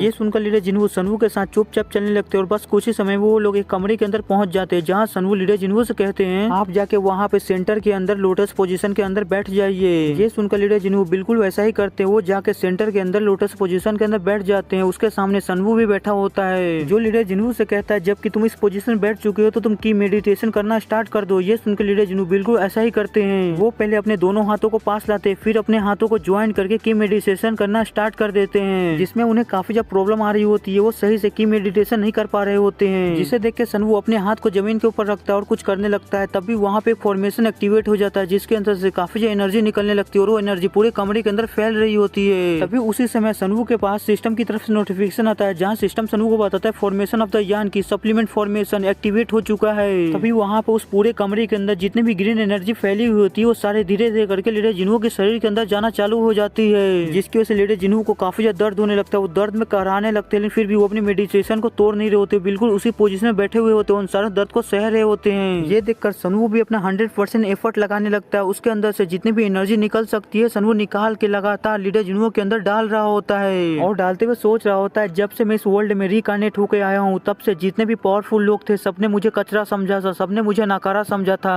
लेकिन एक लीडर जिन्हू ही थे जिन्होंने मेरा साथ दिया था, मेरे ऊपर भरोसा किया था और मेरे लिए खड़े हुए थे। यहाँ तक कि इस इंसान ने मुझे बचाने के लिए, मुझे प्रोटेक्ट करने के लिए अपनी जान को खतरे में डाल दिया था, अपनी जान का रिस्क ले लिया था। मैंने इस इंसान को तब से देखा है जब से मैं इस वर्ल्ड में रिकार्नेट हुआ, और मैंने इसको जहाँ तक देखा है, जहाँ तक नोटिस किया इसके बारे में, ये काफी ज्यादा एक्सीलेंट मार्शल आर्टिस्ट है। और मुझे ये बात जान के तब सबसे ज्यादा हैरानी हुई थी कि इस इंसान के पास कोई मास्टर नहीं था, लेकिन बिना किसी मास्टर के होने के बावजूद इस बंदे ने अपने आप को इतना ज्यादा पावरफुल बनाया और अपने आप को इस लेवल पे ले आया। इसकी वजह से ही इसके अंदर मैं अपने इनर की को इंजेक्ट करना चाहता था, लेकिन तभी सनवू के पास सिस्टम की तरफ से नोटिफिकेशन आता है, जहां सिस्टम सनवू को बताता है कि प्लेयर ने फॉर्मेशन और मैजिक को कंबाइन कर दिया, जिसकी वजह से सनवू ने एक नए स्किल को क्रिएट कर दिया है, और ये नई स्किल का नाम है मैजिक फॉर्मेशन, और ये डबल एस रैंक प्लस की स्किल है। ये सब देख के सनवू काफी हैरान हो जाता है। वो कहता है कि ये क्या चीज है। तभी सनवू के पास फिर से नोटिफिकेशन आता है, जहाँ सनवू को बताया जाता है उसके मैजिक और फॉर्मेशन कंबाइन करने की वजह से उसने एक नए स्किल को क्रिएट कर लिया, और नए स्किल क्रिएट करने की वजह से उसे एक्सपीरियंस रिवॉर्ड के तौर पे दिया जा रहा है, और तभी सनवू का एक लेवल अप भी हो जाता है। ये देखकर सनवू सोचता है मैंने ऐसा सोचा नहीं था कि ऐसा भी कुछ हो सकता है, मैंने तो बस सोचा था कि मैं फॉर्मेशन को बस थोड़ा सा मॉडिफाई करूंगा, जिसकी वजह से मैं अपनी यान की को लीडर जिन्हू के अंदर डाल सकता हूँ, जिससे उनकी मदद होगी, उनके पावर को बढ़ने में काफी ज्यादा मदद मिलेगी। लेकिन मैंने ऐसा सोचा भी नहीं था कि मेरे ऐसा करने की वजह से मुझे एक नई स्किल ऑब्टेन हो जाएगी, मुझे एक नई स्किल मिल जाएगी। तभी आगे सिस्टम सनवू को बताता है उसकी ऑल की सप्लीमेंटल फॉर्मेशन जो है उसे मैजिक फॉर्मेशन की लिस्ट में ऐड कर दिया गया है। ये देखकर सनवू उसकी इन्फॉर्मेशन को खोलता है, जिसकी इन्फॉर्मेशन काफी ज्यादा बड़ी होती है, जिनको मैं पूरा नहीं पढ़ने वाला, मैं ऊपर पढ़ कर बता देता हूँ कि इसकी मदद से सनवू किसी की भी इनर की को बढ़ा सकते हैं, और साथ ही साथ इस फॉर्मेशन को मेंटेन करने के लिए, बनाए रखने के लिए जान माना या इनर की का जरूरत पड़ता है। आगे सिस्टम लीडर जिन्हू के इनर की को मेजर करने लगता है, बस कुछ ही समय में उसके इनर की को मेजर कर लेता है। आगे मेजर कंप्लीट होने की नोटिफिकेशन आती है, जहाँ सनवू को बताया जाता है मेजरमेंट कंप्लीट हो गया है, जिसकी वजह से ऑल की सप्लीमेंट फॉर्मेशन जो है उसे एक्टिवेट कर दिया गया है, जिसकी वजह से लीडर जिन्हू की बॉडी के अंदर एक सर्कल जितना इनर की इंजेक्ट होने लगा है, जाने लगा है। ये देखकर सनवू कहता है मुझे लगता है कि लीडर जिन्हू की बॉडी के अंदर एक सर्कल जितना इनर की इंजेक्ट करना काफी होगा, मुझे अभी चीज को यहीं पे रोक देना चाहिए। अगर मैंने और भी ज्यादा इनकी बॉडी के अंदर इनर की को डाला तो शायद इनकी बॉडी इन सारे इनर की को हैंडल ना कर पाए, इनकी बॉडी एक्सप्लोड हो जाए, यहीं पे फट जाए। यही कहने के साथ सनवू अपनी उस फॉर्मेशन को वहीं पे बंद कर देता है, जिसकी वजह से लीडर जिन्हू की मेडिटेशन टूट जाती है, और मेडिटेशन टूटते हुए अपने आप को देखने लगते हैं, और अपने आप को देखते हुए कहने लगते हैं आखिरकार क्लैन लीडर आप ही आपने मेरे साथ क्या किया, मेरी बॉडी काफी ज्यादा अजीब लग रही है मेरी बॉडी के अंदर। सनवू कहता है कांग्रेचुलेशन लीडर जिन्हू, आप यून क्लैन के सेकंड ट्रांसेंडेंट मार्शल आर्टिस्ट बन चुके हैं। ये सुनकर लीडर जिन्हू काफी ज्यादा चौंक जाते हैं, वो कहते हैं क्या सेकंड ट्रांसेंडेंट मार्शल आर्टिस्ट, क्या सच में? यही कहने के साथ वो खड़े हो जाते हैं, जिसे देखकर तो सनवू भी चौंक जाते हैं कि आखिरकार लीडर जिन्हू अब आगे क्या करने वाले हैं। तभी लीडर जिन्हू अपने पास से अपनी स्वॉर्ड को निकालते हैं, अपनी स्वॉर्ड को निकालने के बाद उसके अंदर अपनी पावर को इंजेक्ट करके अपनी पावर को रिलीज करते हैं, जिसकी वजह से उनकी बॉडी के अंदर से काफी ज्यादा पावर रिलीज होती है, जिसे देखकर लीडर जिन्हू सरप्राइज और खुश दोनों ही हो जाते हो। खुश होते हुए कहते हैं ये तो इनक्रेडिबल पावर है, मैंने आज से पहले इतनी ज्यादा खतरनाक और पावरफुल एनर्जी कभी महसूस नहीं की, मुझे अपनी बॉडी के अंदर इतनी ज्यादा खतरनाक पावरफुल एनर्जी कभी महसूस नहीं हुई।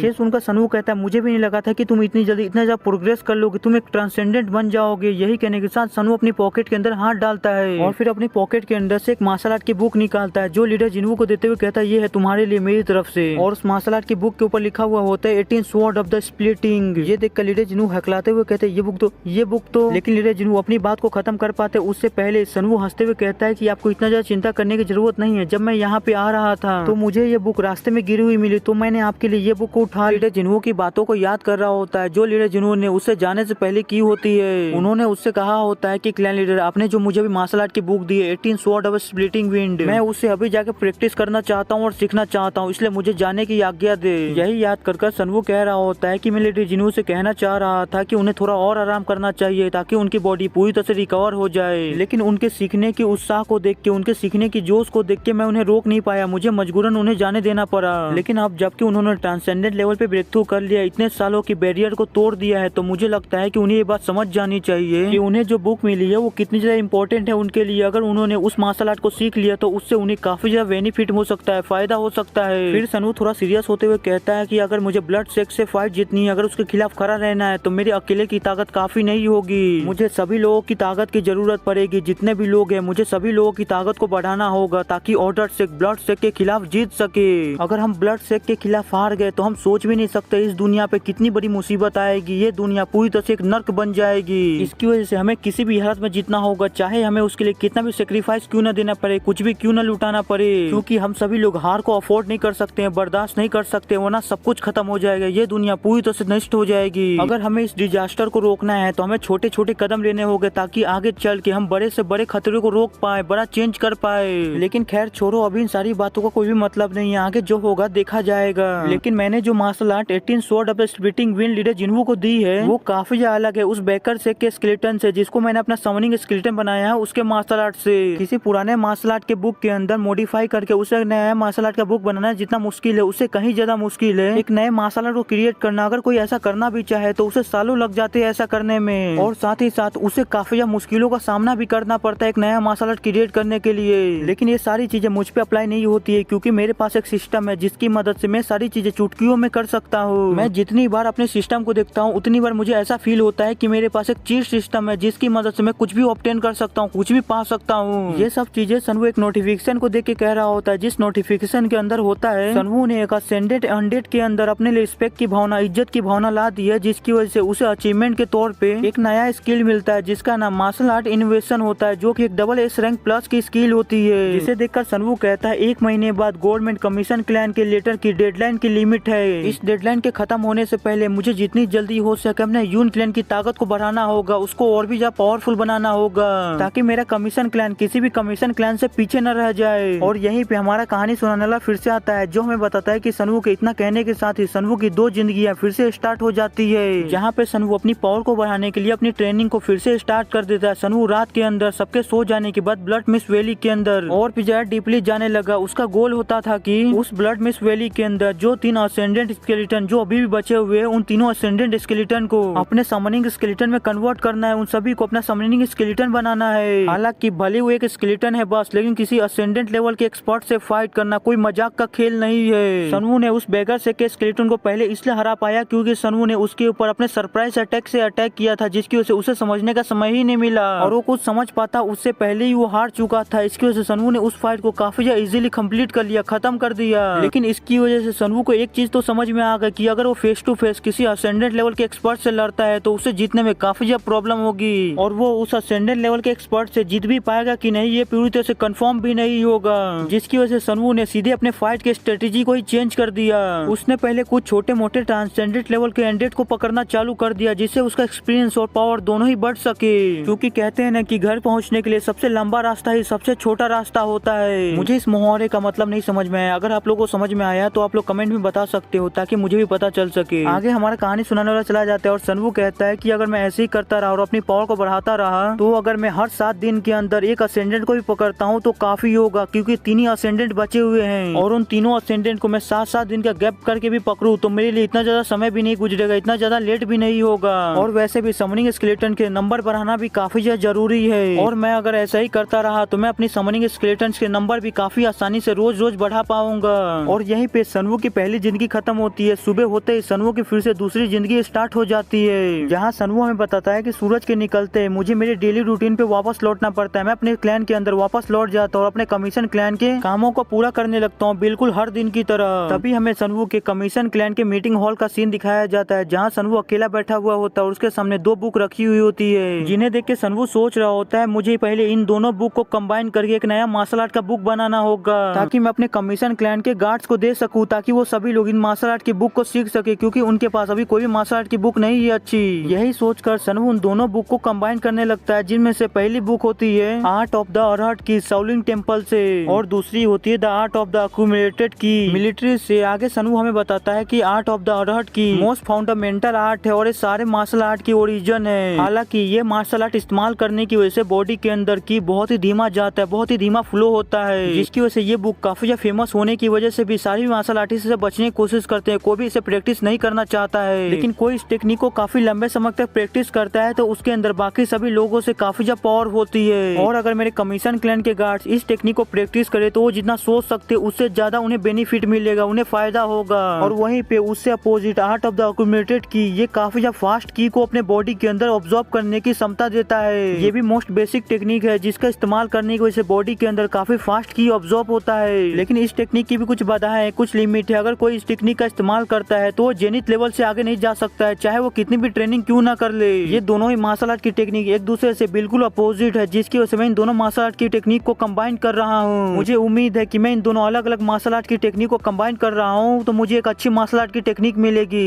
यही कहकर सनवू अपनी स्किल को एक्टिवेट करता है, उन दोनों मार्शल आर्ट की बुक को कंबाइन करने लगता है, जिसकी वजह से वो दोनों मार्शल आर्ट की टेक्निक धीरे धीरे करके एक दूसरे में कंबाइन होने लगती है। और बस कुछ ही समय में सनवू उन दोनों मार्शल आर्ट की बुक को कंबाइन कर लेता है और कंबाइन करने के बाद सीधे व्हाइट क्लाउड के लीडर को जाके दे देता है। और देने के बाद उससे कहता है ये एक नई मार्शल आर्ट की बुक है जिसका नाम plus of the art of the Buddha news है, जिसे मैंने क्रिएट किया है। तुम इसे पढ़ के बताओ कि आखिरकार ये मार्शल आर्ट की बुक कैसी है। ये सुनकर व्हाइट क्लाउड के लीडर पहले उस बुक को पढ़ते हैं और बुक को पढ़ने के बाद कहते हैं मेरी एक्सपेक्टेशन से भी बियॉन्ड है ये बुक। इस बुक को मैं बड़ी आसानी से पढ़ पा रहा हूँ, समझ पा रहा हूँ। मुझे इस बुक को समझने में या पढ़ने में कोई भी परेशानी नहीं हो रही है। ये बुक तो पूरी तरह से एक परफेक्ट मार्शल आर्ट की बुक है। आखिरकार आप इस तरह की परफेक्ट मार्शल आर्ट की बुक कैसे क्रिएट कर सकते हैं। ये सुनकर सनवू कहता है मुझे खुशी हुई कि तुम्हें ये बुक पसंद आई, मुझे ये सुन के राहत मिली। जबकि तुम्हें भी ये बुक पसंद आ चुकी है तो जितनी जल्दी हो सके इस बुक को हमारे कमीशन क्लैन के गार्डों में बंटवाना चालू कर दो ताकि वो सभी लोग इस बुक को प्रैक्टिस करके अपनी ताकत को बढ़ा सके। ये सुन के व्हाइट क्लाउड के लीडर जल्दी से उठ के वहाँ से जाने लगते और कहते मैं भी ऐसा करता हूँ। लेकिन तभी सनवू उसे रोक लेता और उससे कहता है कि 1 मिनट रुको, एक और चीज है जो मुझे तुमसे कहनी है। क्या तुम उस इंसान को जाके कह सकते हो कि वो आके मुझसे मिले। और सनवू किस इंसान की बात कर रहे हो आपको जल्दी पता चल जाएगा और आप लोग को काफी बड़ा सरप्राइज मिलने वाला है। और ऐसे सनवू को अपने कमीशन क्लैन के काम करते करते शाम हो जाती है और शाम होते ही सनवू अपने सारे कमीशन क्लैन के काम खत्म करने के बाद अपने रूम पे वापस आ जाता है। तभी उसके पास उसका सर्वेंट आता है जिसे हमें काफी समय बाद दिखाया गया है, जो अंदर आते ही सनवू से कहता है क्लैन लीडर क्या मैं अंदर आ सकता हूँ। ये सुनकर सनवू कहता है हाँ अंदर आ जाओ। ये सुन के वो सर्वेंट अंदर आता है, सनवू से कहता है क्लैन लीडर आपने जिसको बुलाया था वो बाहर आ चुका है। सनवू कहता है ठीक है उसे बोलो कि कमरे के अंदर आए। और हाँ जब वो कमरे के अंदर आ जाए तो तुम इस बात को शोर करना कि कमरे के आसपास कोई भी नहीं होना चाहिए। उसका सर्वेंट कहता है ठीक है क्लैन लीडर मैं इस बात का ध्यान रखूंगा कि कमरे के आसपास कोई भी ना हो। यही कहने के साथ वो बाहर जाता है और जो बाहर खड़ा इंसान होता है उससे कहता है कि जाओ क्लैन लीडर तुम्हें अंदर बुला रहे हैं। ये सुनते ही वो पर्सन अंदर एंटर करता है। वो जैसे एंटर करता है तो हमें दिखाया जाता है वो कोई और नहीं वो गोल्डन हेयर वाला बंदा होता है, जो अंदर आते ही सनवू ग्रीट करता है और सनवू से कहता है क्लैन लीडर आखिरकार आपने मुझे इतना ज्यादा अर्जेंट क्यों बुलाया, क्या आपको मुझसे कोई काम था। ये सुनकर सनवू उसको कोई भी जवाब नहीं देता है, बस उसे घूरे जा रहा होता है। ये देख के उसे कुछ भी समझ नहीं आ रहा होता है कि आखिरकार सनवू से ऐसे क्यों घूर रहा है। लेकिन तभी सनवू अपनी कुर्सी से खड़ा होता है, कहता है फाइनली वो समय आ गया है कि मैं आपसे आराम से बात करूं। ये सुनकर वो गोल्डन हेयर वाला बंदा चौंक जाता है। वो सनवू से कहता है क्लैन लीडर आखिरकार आप मुझसे इस तरह फॉर्मली क्यों बात कर रहे हैं, आप मुझसे जैसे हमेशा बात करते हैं आप मुझसे वैसे ही बात करें, मुझे ये काफी ज्यादा अजीब लग रहा है। तभी सनवू अपने 100 स्पीड आइट का इस्तेमाल करता है, उस गोल्डन हेयर वाले बंदे की मार्शल बॉडी और एट्रीब्यूट को देखने लगता है। लेकिन सनवू इसमें फेल हो जाता है। सनवू उसकी मार्शल बॉडी और उसके एट्रीब्यूट को नहीं देख पाता है, क्योंकि सनवू किसी भी ऐसे इंसान की मार्शल बॉडी और एट्रीब्यूट को नहीं देख सकता है जिसका लेवल उससे हायर हो। तभी सनवू उस गोल्डन हेयर वाले बंदे को ग्रीट करता है, उससे कहता है कि मैं आपसे ऐसे कैसे बात कर सकता हूँ, मैं ऐसा कैसे कर सकता हूँ। मैंने पहले आपसे इनफॉर्मली इसलिए बात किया क्योंकि काफी सारी नजरें हमें देख रही थी, उन सभी नजरों से बचने के लिए मैंने आपसे पहले इस तरह बात किया था।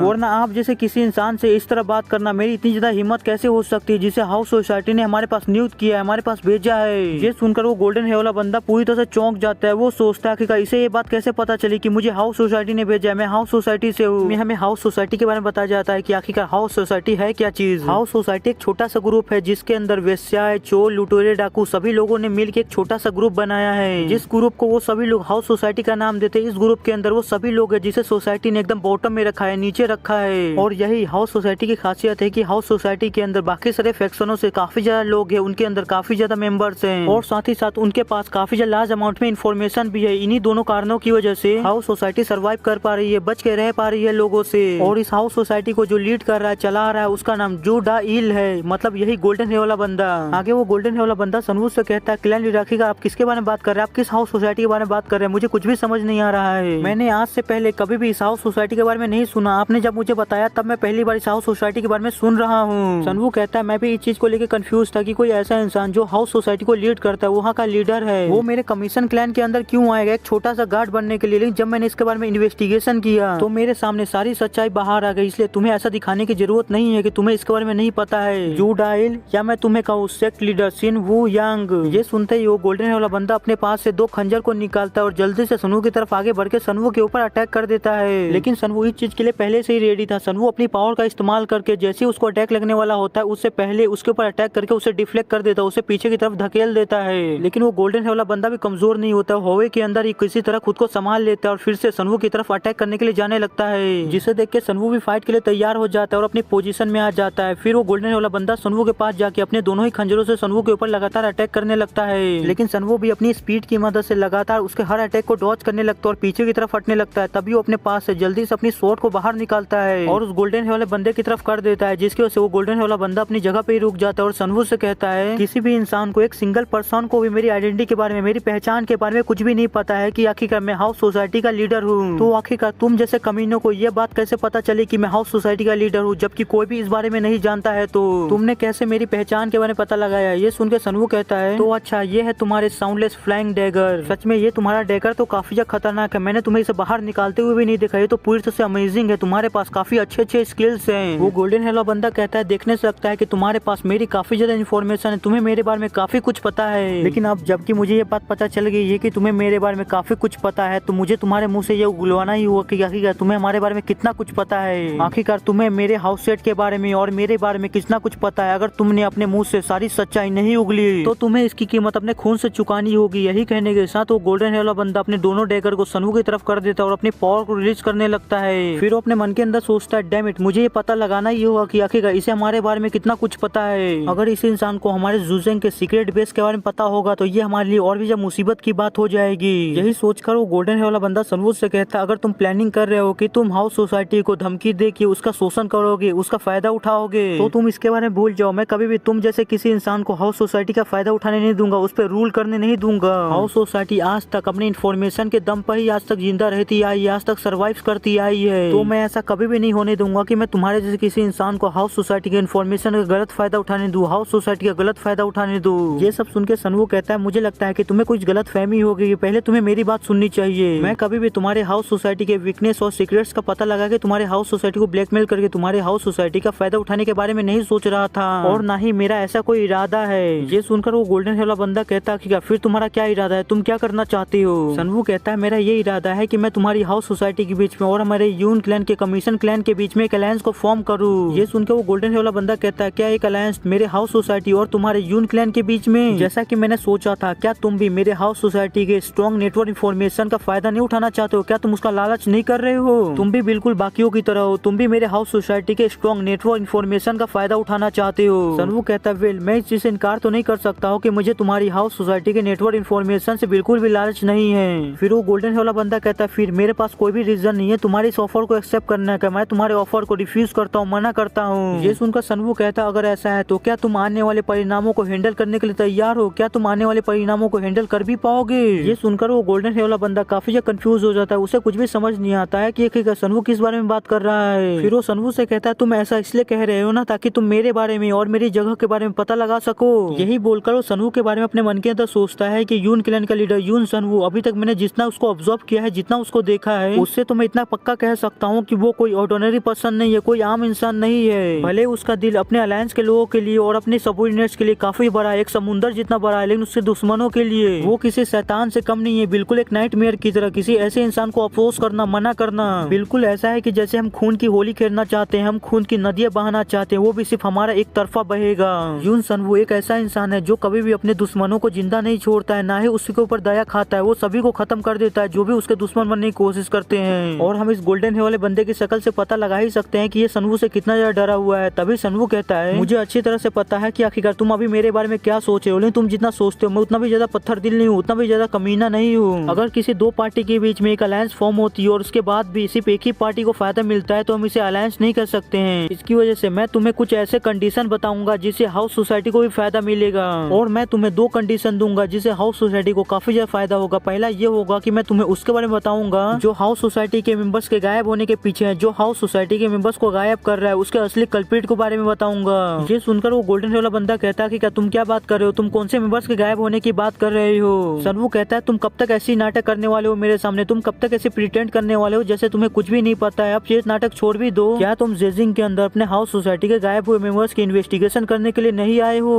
और मेरी दूसरी कंडीशन ये है कि मैं हाउस सोसाइटी के उन सारे मेंबर्स को भी वापस लेके आऊंगा जिनकी पहचान, जिनकी आइडेंटिटी रिवील हो चुकी है। मैं उन सभी लोगों को वापस लेके आऊंगा। ये सुन के वो गोल्डन हेयर वाला बंदा काफी ज्यादा शौक जाता है। आगे सनवू कहता है क्या दोनों कंडीशन काफी ज्यादा अच्छे नहीं है? ये सुन के वो गोल्डन हेयर वाला बंदा कहता है मेरे साथ खेलना बंद करो। ये प्रॉब्लम इतनी भी ज्यादा सिंपल नहीं है जितना तुम सोच रहे हो। तुम्हारे जैसा कोई इतने छोटे कमीशन क्लैन का लीडर इतनी बड़ी प्रॉब्लम को कभी भी हैंडल नहीं कर सकता है, ना सॉल्व कर सकता है। सनवू कहता है क्या तुम्हें सच में ऐसा लगता है कि लार्ज अमाउंट में लोग हो तो वो सभी लोग मिल के तुम्हारे हाउस सोसाइटी के मेंबर्स को वापस ला सकते हैं? भले ही कोई किसी जगह लॉर्ड हो, किसी पूरी कंट्री का रूलर ही क्यों ना हो, इससे फर्क नहीं पड़ता है कि कौन है। अगर हमें तुम्हारे लोगों को वापस लाना है तो हमें पावर की जरूरत नहीं है, ना ही काफी ज्यादा लोगों की, बल्कि हमें एक सही मेथड की जरूरत है, एक सही तरीके की। अब से हमारे यून क्लैन के या हमारे यून क्लैन के जितने भी ब्रांच है उन सभी के अंदर जितने भी गार्ड्स होंगे या उनके अंदर जितने भी पोजीशन होंगी उन सभी पोजीशनों को हम हाउस सोसाइटी के लोगों से भर देंगे। भले ही हम उन सभी लोगों को वापस लेके आ जाए और हाउस सोसाइटी के अंदर ले जाए, लेकिन उससे कुछ भी चेंज नहीं होगा। सब कुछ वैसा ही चलता रहेगा जैसा चल रहा है। ये सुनकर वो गोल्डन हेयर वाला बंदा कहता है अगर तुमने मेरे हाउस सोसाइटी के मेंबर्स को अपने क्लैन के अंदर रखा और कल को उनकी पहचान रिवील हो गई, उनकी पहचान का पता लग गया सभी को, तो तुम्हारी इज्जत की धज्जियां उड़ जाएंगी, तुम्हारी इज्जत मिट्टी में मिल जाएगी। अगर ऐसा होता है तो क्या तुम उसके बाद भी ठीक रहोगे? सनवू कहता है मैं किसी झूठी सन और झूठी इज्जत को बचाने के बदले किसी ऐसे इंसान को लाइफ जीने की उम्मीद देना चाहता हूँ जो अपनी जिंदगी की आखिरी कगार पे पहुंच गए हैं। तो अब आखिरी डिसीजन तुम्हारा है कि आगे तुम क्या करना चाहते हो। वो गोल्डन हेयर वाला बंदा कहता है अगर तुम अपने क्लैन के ब्रांचेस को अलग अलग रीजन के अंदर ओपन करना चाहते हो तो तुम्हें उससे पहले जेंजिंग के अंदर पूरे जेंजिंग को अपने कंट्रोल में लाना होगा। अगर तुमने पूरे जेंजिंग को कंट्रोल कर लिया तो ही उसके बाद तुम अलग अलग रीजन में अपने ब्रांच को खोल पाओगे। क्या तुम उसके लिए पूरी तरह से कॉन्फिडेंट हो कि तुम ऐसा कर पाओगे? सनवू कहता है तुम बस मुझे 1 महीने का समय दो, मैं इस 1 महीने के दौरान पूरे जेंजिंग को अपना बना लूंगा, पूरे जेंजिंग को कंट्रोल करने लगूंगा। ये सुनकर वो गोल्डन हेयर वाला बंदा सनवू से हाथ मिलाते हुए कहता है देखने से लगता है कि अब मेरे पास इस ऑफर को रिफ्यूज करने का, मना करने का कोई भी रीजन नहीं है। और यहीं पे आज का हमारा ये एपिसोड खत्म होता है।